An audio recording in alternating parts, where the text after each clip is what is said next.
Promozione in eccellenza compromessa per la Pro Favara, sconfitta domenica scorsa a Canicattì per 2-1, una doppietta nel primo tempo di Emiliano Bellavia, stende giallo-blu, inutile la rete nel secondo tempo di Zambito. Pareggio casalingo invece 1-1 per il Raffadali contro il Capaci.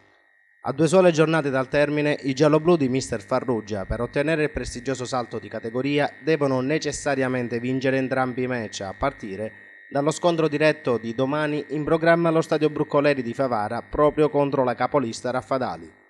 6 punti dividono in classifica le due compagini, 57 Raffadali e 51 la Pro Favara, squadra quest'ultima che potrebbe ambire all'eccellenza anche mediante la vittoria della Coppa Italia di cui è semifinalista. Fanara e compagni mercoledì scorso a Brolo, infatti, sono riusciti ad ottenere un prezioso 1-1 nella semifinale di andata contro il Tiger, che fa ben sperare i tifosi giallo-blu in vista della gara di ritorno del prossimo 2 maggio.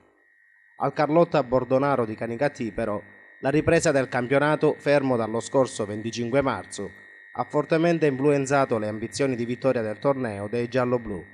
Favaresi che non solo devono battere domani il Raffadali, ma devono vincere anche domenica prossima in trasferta contro Isola delle Femmine e sperare in un passo falso del Raffadali impegnato a Palermo contro lo Sporting Arenella. Ma vediamo adesso il quadro completo della 13ª giornata di ritorno del campionato regionale di promozione Girone A, con risultati, classifica e prossimo turno.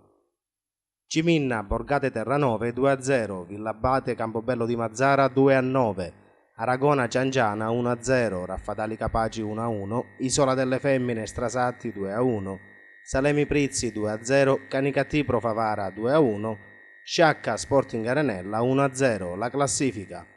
Raffadali 57, Pro Favara 51, Sporting Arenella 50, Aragona 45, Ciangiana e Capaci 43, Salemi 42, Strasatti 40, Campobello di Mazzara e Ciminna 39, Sciacca 38, Isola delle Femmine 35, Canicattì 34, Prizzi 30, Borgata Terranove e Villabate già retrocesse rispettivamente con 13 e 12 punti.